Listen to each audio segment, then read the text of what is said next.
Hello all and welcome to Career Talks with Avodha. ഇന്നത്തെ Career Talk നമ്മുടെ പോലെ Shanila. Welcome to Career Talks with Avodha. Okay, ഷാനിലയുടെ വീട് എവിടാ? എന്റെ വീട് താമരശ്ശേരി. താമരശ്ശേരിയാണ്. താമരശ്ശേരി PC മുക്ക് എന്ന് പറയും. അവിടുന്ന് കുറച്ച്. ഓക്കെ. സോ വീട്ടിൽ ആരൊക്കെ ഉണ്ട്? വീട്ടിലിപ്പം ഞാൻ മാരീഡ് ആണ്, ഒരു മോളുണ്ട്. പിന്നെ ഇവിടുത്തെ ഹസ്ബൻഡിന്റെ ഉപ്പ ഉമ്മ അനിയൻ. സോ അപ്പോ ഏത് കോഴ്സ് അവോധ ചെയ്തിരുന്നേ? ഞാൻ ഹോസ്പിറ്റൽ മാനേജ്മെന്റ് മലയാളം എടുത്തിരുന്നു. ഹോസ്പിറ്റൽ മാനേജ്മെന്റ് ആയിരുന്നു. ഹോസ്പിറ്റൽ മാനേജ്മെന്റ് എന്നൊരു കോഴ്സ് ചൂസ് ചെയ്യാനുള്ള റീസൺ എന്തായിരുന്നു? ഓൾറെഡി എനിക്ക് ഹോസ്പിറ്റലിലായിട്ട് വർക്ക് ചെയ്യാൻ താല്പര്യമുള്ള ഒരാളായിരുന്നു, അതുകൊണ്ട് തന്നെ ഞാൻ ചൂസ് ചെയ്തു. ഓക്കെ. അപ്പോ ഷാനില ഇപ്പൊ കറന്റ് എന്ത് ചെയ്യാ? ഞാനിപ്പോ ഇന്റേൺഷിപ്പിലാണ് മലബാർ ഹോസ്പിറ്റലിലായിരുന്നു. അതെ എർണിപ്പാലം. സ്റ്റാർട്ടായോ?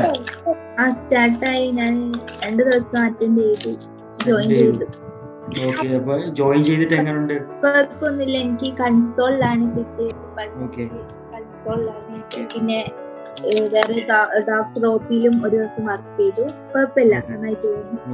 ഹോസ്പിറ്റൽ മാനേജ്മെന്റ് കോഴ്സ് ചൂസ് ചെയ്യുന്ന ടൈമിൽ എങ്ങനെ അവോധയെ പറ്റി അറിഞ്ഞു? അവോധ ഞാൻ എന്റെ ഒരു ഫ്രണ്ട് വഴിയാണ് അവോധയെ കുറിച്ച് അറിഞ്ഞത്.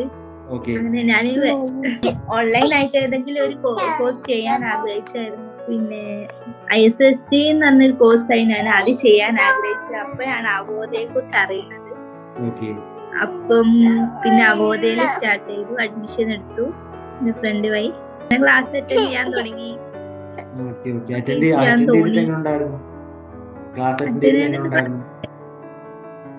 ക്ലാസ് ഒക്കെ നന്നായി മനസ്സിലാകുന്നുണ്ടായിരുന്നു. പിന്നെ ഫസ്റ്റ് ഒക്കെ കുറച്ച് പെൻഡിങ് കിട്ടി, പിന്നെ എനിക്ക് ഇൻട്രസ്റ്റ് ആയി. ഞാൻ പെട്ടെന്ന് ക്ലാസ് കേട്ട് എങ്ങനെയെങ്കിലും കംപ്ലീറ്റ് ചെയ്യണം എന്നുള്ളൊരു മൈൻഡില് ഒരു 3 മാസം കറക്റ്റ് ചെയ്തുള്ളൂ കംപ്ലീറ്റ് ചെയ്യാൻ. ജാപ്പ്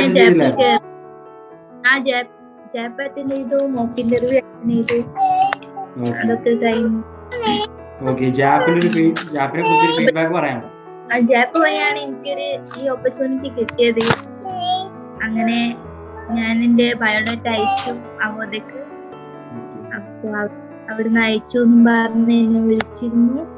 അങ്ങനെ 2 ആഴ്ചന്റെ ഉള്ളിൽ വിളിക്കാന്ന് പറഞ്ഞ അതിന്റെ ഇടയ്ക്ക് തന്നെ ഒരു 1 വീക്ക് ആയപ്പോ തന്നെ എന്നെ വിളിച്ചു. ഹോസ്പിറ്റലിൽ ലാബോധേന്നായിരുന്നു വിളിച്ചത്.